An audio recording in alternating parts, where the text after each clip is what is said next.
Bonjour à toutes et à tous, il est 15 heures sur Télé Djibouti. Bienvenue dans cette nouvelle édition de ce jeudi 8 septembre. Voici les titres.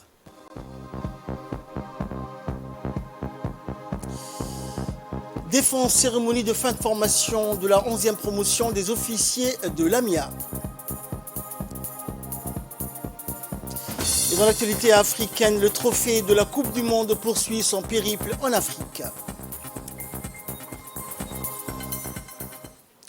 Voilà pour les titres, bonjour à tous. Le ministre de l'Intérieur et ministre de la Défense par intérim, Saïd Hassan, accompagné du chef d'état-major général des armées, le général de corps d'armée Zakaria Cheikh Ibrahim, a parrainé aujourd'hui à l'AMIA, donc la cérémonie marquant la fin de formation de la 11e promotion des élèves officiers ayant débuté leur formation d'officier en 2019 pour un cursus de 3 ans. Cette 11e promotion est arrivée à son terme ce jour.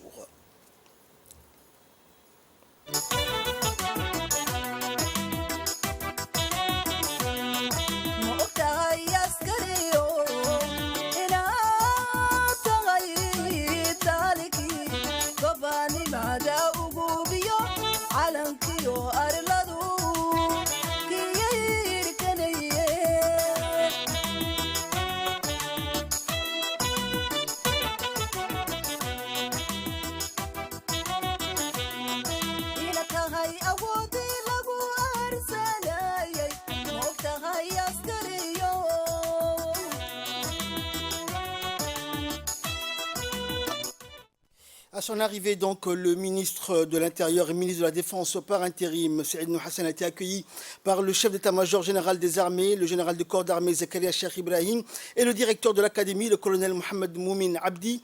Puis, ensemble, ils ont effectué la revue des troupes composées du commandant de troupes, le drapeau et sa garde, et des élèves officiers en formation constitués de la première année nouvellement enrôlés, deuxième année et la troisième année en phase de finition. Durant cette revue, l'hymne national a retenti.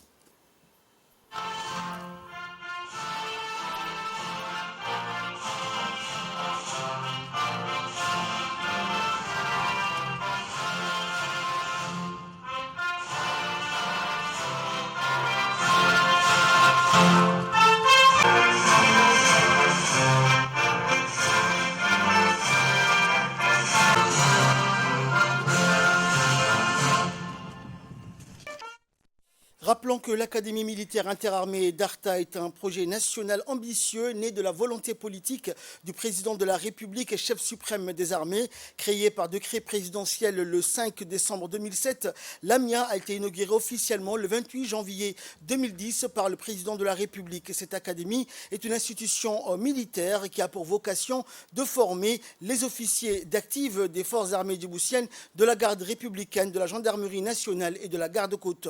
L'AMIA donc est l'école d'excellence du commandement et de la prise de décision. Sa mission est de recruter à travers un concours sélectif des élèves officiers pour les éduquer et les entraîner pour que chacun d'entre eux puisse devenir un leader de caractère, compétent, physiquement robuste et mentalement apte à commander avec exemplarité dans les situations les plus difficiles. À ce jour, l'AMIA a formé 300 officiers, dont 21 personnels féminins qui servent la patrie à des postes de responsabilité tant sur le territoire national qu'à l'étranger.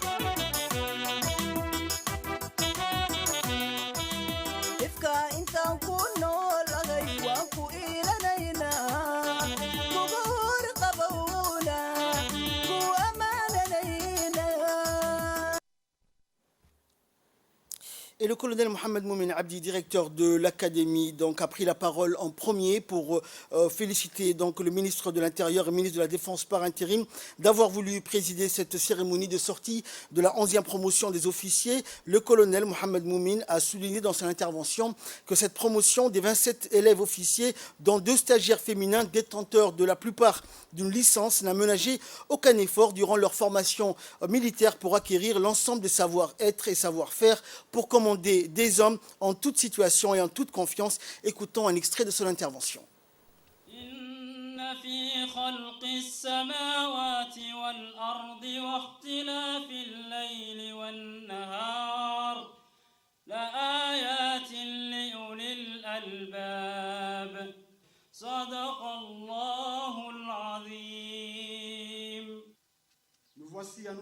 comme chaque année, réunis pour la célébration de cet événement qui marque le début de la carrière de chaque officier. C'est un moment solennel où ces élèves vont rejoindre la grande famille des officiers. Cette 11e promotion de l'AMIA a rejoint l'Académie en septembre 2019. Cette promotion est constituée de 25 hommes et 2 femmes. La majorité d'entre eux détiennent une licence de l'Université de Djibouti. Durant ces 3 années passées à l'AMIA, ces élèves ont acquis les savoir-faire et les savoir-être de l'officier. Leurs instructeurs n'ont pas ménagé leur peine pour leur inculquer les connaissances tactiques et techniques en théorie et en pratique. Sur le plan physique, tous les moyens humains et matériels de l'AMIA ont été mis à contribution pour permettre à ce futur officier de progresser. J'exprime ici ma gratitude au haut commandement militaire d'avoir confié la mission de former les officiers de l'armée djiboutienne. Je remercie aussi tous les militaires de l'AMIA et en particulier les commandants de promotion pour leur contribution. Je remercie particulièrement nos partenaires marocains dont la coopération est primordiale à l'instruction de nos officiers. Je reconnais ici le rôle important joué par la coopération française pour soutenir l'AMIA et je remercie les FFDJ pour leur soutien constant. Officiers de la 11e promotion, la formation initiale d'officier que vous avez suivie n'est que la fondation de votre carrière d'officier. Et l'éducation et l'instruction militaire ne s'arrêtent pas à l'AMIA. Vous ne devez pas perdre de vue que durant votre longue carrière, vous allez continuer à apprendre auprès de vos chefs, mais aussi auprès de vos subordonnés. Vous allez devoir donc faire preuve d'ouverture d'esprit et d'humilité pour saisir toutes les occasions qui vous seront offertes pour grandir en tant que leader. Excellence, Monsieur le Ministre, l'AMIA a accompli sa mission et c'est à chacun de ses officiers de concrétiser son potentiel unique. Le chef de corps, chef de service ou département qui vont bientôt accueillir ces jeunes officiers vont devoir assister ces derniers pour qu'ils puissent approfondir leurs connaissances et pour que chacun d'eux devienne un leader compétent, expérimenté, apte à servir avec loyauté, honneur, courage et intégrité. Prenant la parole à son tour, le chef d'état-major général des armées, le général de corps d'armée, Zakaria Cheikh Ibrahim, a rappelé l'objectif premier de la création de l'Académie militaire. Volonté du président de la République, l'AMIA a pour vocation de former des officiers dotés de connaissances militaires et aptes à l'exercice de l'autorité. On écoute le général. À ce jour du 8 septembre 2022, nous sommes regroupés au sein de l'Académie militaire entre armées d'Akhta pour la cérémonie marquant la sortie de la 11e promotion des élèves officiers. Cette promotion qui vient d'achever sa formation de 3 années, de 2019 à 2022, est composée de 27 élèves officiers, dont des stagiaires féminins, créés sur haute directive du président de la République, chef suprême des armées. L'Académie militaire entre armées d'Akhta poursuit ce chemin dans les formations initiales des élèves officiers. Créée sur haute directive du président de la République, chef suprême des armées,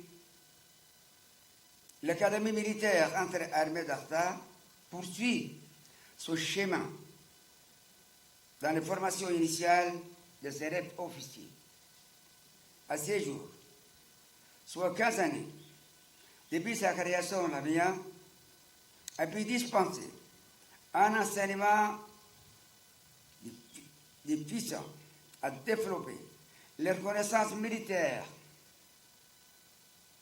et leur aptitude à l'exercice des responsabilités.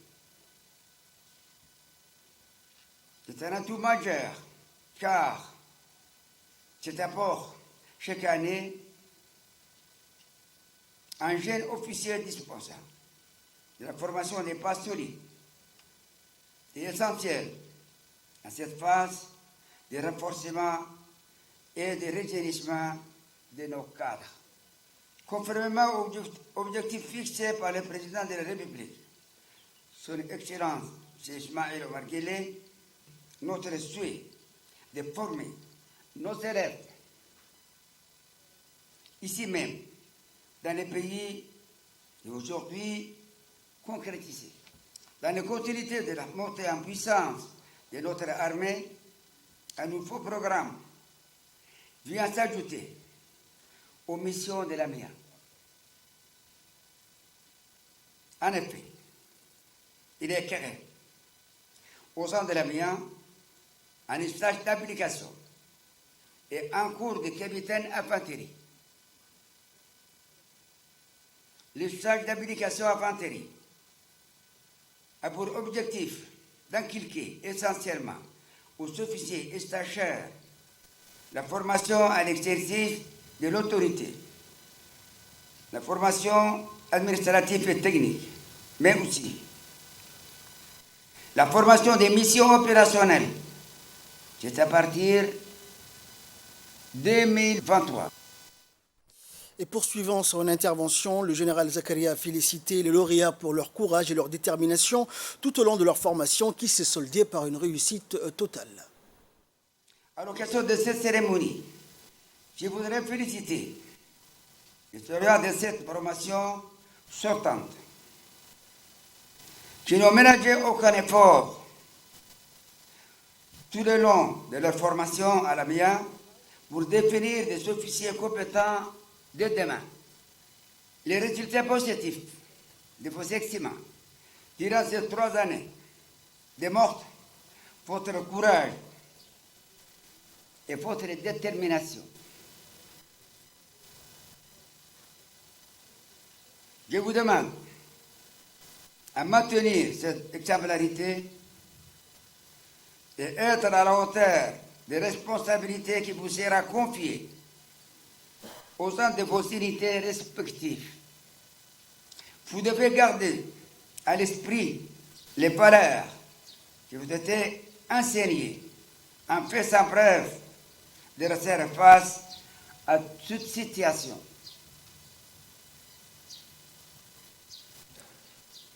Je tiens aussi à féliciter l'ensemble des personnels de l'AMIA,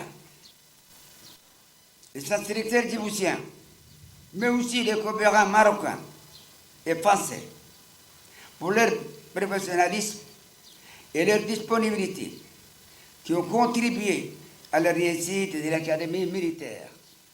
Je compte sur vous. En tant que chef aujourd'hui, je compte sur vous, le chef militaire. Vous relevez ces défis afin de rehausser le niveau de notre académie, surtout avec le nouveau programme qui vient d'être instauré au sein de l'AMIA. Et c'est conformément à la nouvelle doctrine militaire en cours d'élaboration dans le domaine militaire, sécuritaire et administratif. Je profite de cette opportunité pour remercier les préfets d'Arta, les oulémas, aussi les notables et les responsables coutumiers de la région d'Arta pour leur soutien au profit de notre académie. Enfin, je tiens à rendre hommage à l'œuvre accomplie par l'ensemble de nos forces de défense et de sécurité qui veillent en permanence à la défense de notre pays et à la sécurité de nos citoyens. Et par la suite, après 3 années de dur labeur, la 11e promotion, qui est la promotion sortante, a passé le drapeau aux stagiaires de la 3e année, la future 12e promotion qui terminera son cursus académique l'année prochaine. Ce passage de témoin est un rituel et démontre la pérennisation des traditions propres à l'armée djiboutienne.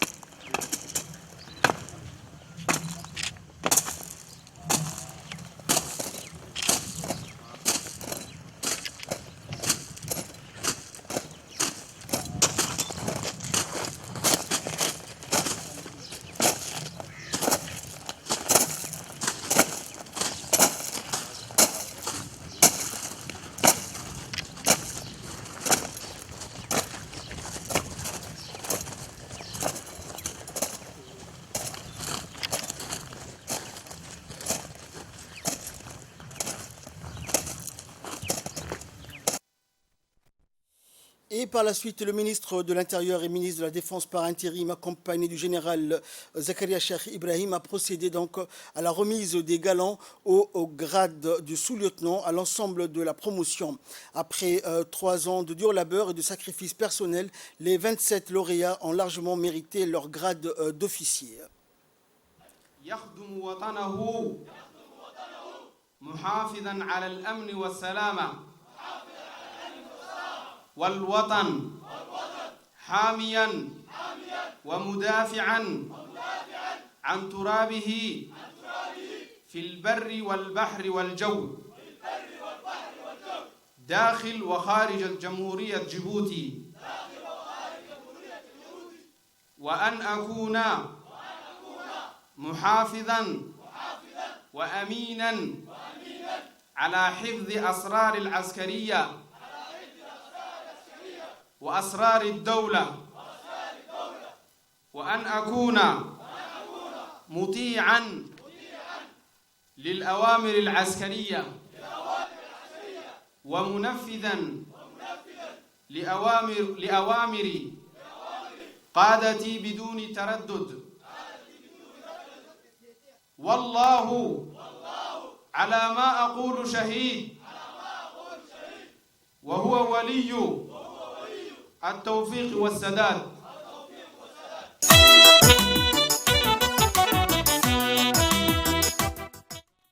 S'en est suivi le moment très solennel tant attendu dans la vie de tout officier. Il s'agit de prêter serment au service de la nation et de lui jurer fidélité, loyauté, obéissance, dévouement jusqu'au sacrifice ultime. Ainsi, ces jeunes officiers vont être intégrés dans les différents régiments des forces armées djiboutiennes et leur vie serait dorénavant régie par le règlement de la discipline générale et le statut général des officiers. Ces 2 ouvrages définissent le socle de la vie militaire qui nécessite abnégation, dépassement de soi, force de caractère et discrétion. En dernier lieu, le ministre de l'Intérieur et ministre de la Défense par intérim a signé le livre d'or de l'Académie. La photo de famille a clôturé cette cérémonie.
Dans l'actualité également, après avoir pris part à cette importante cérémonie, le ministre de l'Intérieur, Saïd Nour Hassan, et le directeur général de l'Agence nationale des personnes handicapées, Doual Saïd, ont procédé ce matin à une signature de convention de partenariat dans le cabinet du ministre. La cérémonie de signature de convention de partenariat s'inscrit dans le cadre de l'amélioration des conditions de vie des personnes handicapées et le respect de leurs droits fondamentaux.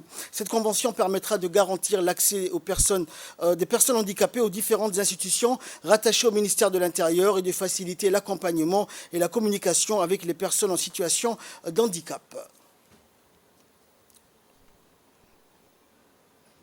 Écoutons à présent l'intervention du ministre de l'Intérieur durant cette cérémonie. Aujourd'hui, nous sommes amenés à signer une convention avec le département de l'ANPH est un moment historique. Cette convention que nous signons aujourd'hui va faciliter beaucoup et accroître donc beaucoup le partenariat entre les services rendus par le ministère de l'Intérieur et les besoins qui seront exprimés par la population concernée donc dans le département de l'ANPH, que ce soit au niveau des services de la nationalité et donc de l'état civil, que ce soit au niveau de la police pour tout ce qui est enquête et pour tout ce qui est assistance, que ce soit au niveau donc de la protection civile pour porter les secours, donc des secours particuliers au niveau donc de la gestion des crises et j'en passe pour d'autres domaines.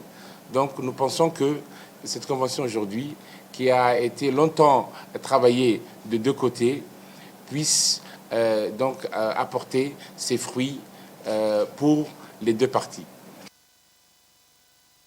Nouvelle du pays, le ministre de l'économie et des finances chargé de l'industrie, Ilyas Moussa Daoualé, a participé au deuxième forum international sur la coopération sous le haut patronage du président Abdel Fattah dans la nouvelle capitale administrative, alors que le pays continue de se préparer pour la COP27. Ce forum de 3 jours a vu la participation d'une foule de divers ministres africains des finances, de l'économie et de l'environnement, ainsi qu'une pléiade de personnalités internationales, de partenaires au développement, d'institutions financières internationales et de représentants d'ONG et de centres de recherche.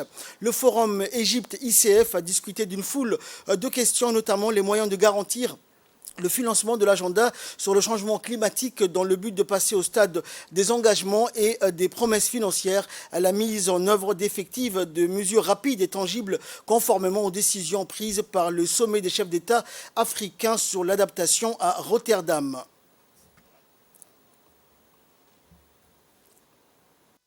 Dans l'actualité également, le président du club de football Arta Solar 7, Tommy Tayoro-Nikos, a tenu une conférence de presse au Djibouti Palace Kempinski hier à l'occasion de la signature du joueur international Salomon Kalou ainsi que 8 autres nouveaux joueurs. La conférence s'est déroulée en présence du président du club, du secrétaire général du club, de l'entraîneur principal, de toute l'équipe d'Arta Solar 7 et des journalistes.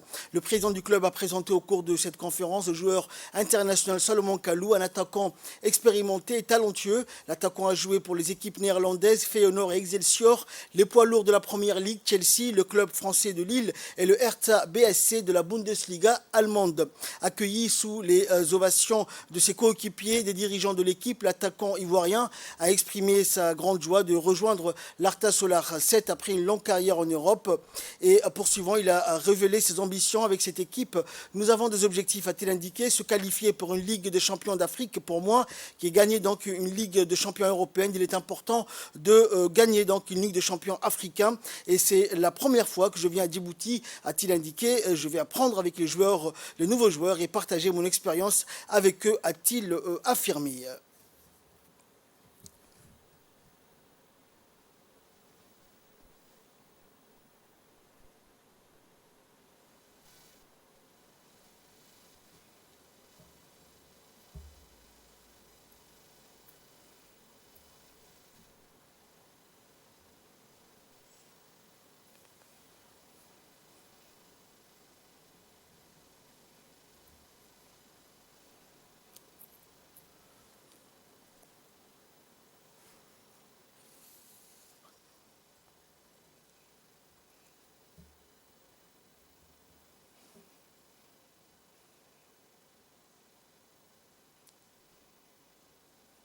Là, je suis heureux d'être là parce que voilà, il y a quelque chose de bien à faire. Être là avec des jeunes joueurs, des Guiboutiens, Burkinabés, Guadeloupe, pour moi, c'est un très bon mélange. Je suis là, c'est pour aussi des objectifs. On a des objectifs à atteindre. Se qualifier pour une Champions League africaine. Pour moi qui ai eu la chance de gagner la Champions League européenne, je vous dis que la Champions League africaine, la Champions League africaine, c'est un objectif qui me tient à cœur aussi. Et puis, j'espère qu'on va faire ensemble de bonnes choses. Je suis là pour apprendre avec les jeunes joueurs, pour leur partager mon expérience, mais aussi, voilà, comme je dis, atteindre nos objectifs, aller le plus loin possible, parce qu'on a la chance d'avoir quelqu'un qui a la vision, qui est Tommy. et structurer le football africain. Je pense que ça doit être l'objectif de tous les jeunes africains, ou bien des joueurs africains qui ont joué en Europe, c'est de revenir structurer notre football parce qu'on en a besoin. Écoutons à présent l'intervention du président du club Arta Solar 7. Et nous avons la chance qu'il ne soit pas venu seul. On a recruté pas mal cette année au sein d'Arta Solar 7. Nous avons des joueurs qui viennent de divers horizons, de divers pays africains, et voire au-delà de l'Afrique même. Et j'en suis très fier. Cette saison est une saison qui est assez particulière pour nous. Enfin, nous concernant, elle est assez particulière parce que je veux tout simplement passer à une étape supérieure. Je pense que je vous l'ai déjà assez dit. On a concrétisé chez nous en étant 2 fois vainqueur de la Coupe de Djibouti et en ayant gagné le championnat successivement sur les 2 années précédentes, les 2 saisons précédentes, pardon. Et nous avons l'occasion de pouvoir nous confronter à une très bonne équipe soudanaise, l'équipe de Al-Merrey. Je ne sais pas si je l'ai bien prononcé. C'est une équipe qui est assez forte, mais on va essayer de tout donner ce week-end, notamment dimanche, pour pouvoir remporter ce match à domicile. Donc j'espère que les supporters sont là pour venir au stade nous supporter et nous accompagner dans cet exploit qu'on va essayer de faire grâce à la venue de ces nouveaux joueurs qui sont là. Et la conférence de presse s'est poursuivie avec la question des journalistes présents et la réponse, bien sûr, des nouveaux joueurs. Savoir quel est votre but, quel est votre objectif et quelle est votre vision pour ce club. Merci. Vous avez fait un mois de préparation physique et mentale, l'adaptation au niveau de nouveaux recrues. Comment comptez-vous faire pour ce match qui est capital?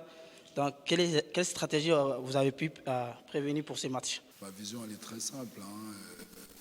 Je pense que, sans aucune prétention, quand on vient à Djibouti, les joueurs cadres de l'équipe, comme Alex, Salomon, Alain et tout le reste, et des gens comme Kamini aussi qui sont venus, qui étaient là avec nous, la première réaction qu'ils ont eue, le coach bien sûr, la première réaction qu'ils ont eue en venant à Djibouti, c'est qu'ils se sont aperçus qu'il y avait des réels talents, de réels potentiels. Et je me suis dit, pourquoi pas révéler ce talent-là au monde entier. Donc ça, c'est l'une des raisons. Et surtout, en fait, oui, l'important, c'est qu'on ait fait le maximum, déjà collectivement, qu'on soit présent, mais surtout qu'on ait confiance. Confiance à ce que l'on a fait, confiance au jeu, confiance à nos partenaires. C'est essentiel d'avoir confiance. Et c'est vrai qu'on a parlé des joueurs qui ont été sur le continent européen. Il y a aussi, on parle maintenant des joueurs de Djibouti, mais ils ont la même chose. Ils ont un écusson d'Arta Solar. Donc j'espère qu'on formera une belle équipe, une grande équipe, parce qu'en face de nous, ils ne vont pas nous faire de cadeaux. Fait divers pour clore l'actualité nationale. C'est suite à un travail d'enquête de longue haleine et de recoupement de renseignements que les gendarmes de la section de recherche et de documentation ont démantelé le 3 septembre dernier un réseau présumé de trafic de pierres précieuses. En effet, au cours des opérations simultanément menées sur plusieurs points de la ville de Djibouti, les gendarmes ont pu mettre la main sur 9 trafiquants présumés de pierres précieuses. Les différentes perquisitions qui ont été effectuées ont permis la découverte de quantités variées de diamants et de rubis à l'état brut, ainsi que plus d'1 kilogramme de californium, élément chimique radioactif et nocif. Il est à noter qu'à ce jour, la valeur marchande des pierres saisies s'élève à plus d'1,4 milliard de nos francs. À l'issue de l'enquête diligentée, les 9 personnes soupçonnées dans cette affaire ont été déférées devant le procureur de la République. Suite à une information judiciaire ouverte, ils ont tous été écroués à la prison civile de Gabod. Organisée transnationale, ce samedi 3 septembre 2022, après 19h, les gendarmes de la section de recherche et de documentation ont mis en place une opération de transactions surveillées au cours de laquelle les membres présumés d'un réseau de trafic de pierres précieuses ont été interpellés. En effet, les membres présumés de ces réseaux avaient importé des pierres précieuses identifiées comme étant du diamant et du rubis à l'état brut depuis un pays étranger dans le dessein de l'écouler sur le marché local, mais aussi de l'exporter vers l'étranger. Des quantités variées de ces pierres ont été saisies pendant l'enquête. Les investigations effectuées par la suite mettent les enquêteurs sur la piste d'un autre réseau parallèle spécialisé dans les trafics du californium, un élément chimique radioactif avec une valeur marchande très importante. Ainsi, dans la journée du 4 septembre 2022, des interpellations simultanées ont été effectuées. De cette opération, les enquêteurs parviennent à saisir 1,1 kg du californium, mais aussi mettre la main sur 3 trafiquants présumés de cet élément chimique. Comme le veut la procédure, toutes les précautions ont été prises pour procéder au scellé de cet objet. Les estimations données par les spécialistes ont évalué la valeur marchande de cette marchandise saisie à plus de 1,4 milliard de nos francs. À l'issue des investigations menées, le 7 septembre 2022, les 9 personnes soupçonnées dans cette affaire ont été traduites devant Monsieur le procureur de la République par intérim. Une information judiciaire a été ouverte et les personnes à l'encontre desquelles des indices graves et concordants ont été réunis ont été écrouées à la prison civile de Gabon. Actualité internationale à présent en sport, le trophée de la Coupe du Monde poursuit son périple en Afrique. Il fallait faire la queue hier au Grand Théâtre de Dakar au Sénégal pour voir le trophée de la Coupe du Monde de la FIFA. Les privilégiés peinent à revenir sur terre. La seule présence de cette coupe en or fait rêver. Les Lions de la Teranga sont logés dans le groupe A en compagnie de l'Équateur, des Pays-Bas et du Qatar, pays organisateur de l'édition 2022 de la Coupe du Monde. En attendant, le trophée poursuit son opération séduction sur le continent. Il est au Cameroun ce jeudi avant de s'envoler demain vers le Maroc et la Tunisie. Le Ghana ayant été la première étape de sa ronde des pays africains qui ont composté leur ticket pour le rendez-vous planétaire du Ballon d'Or et du Ballon rond, notamment au Qatar.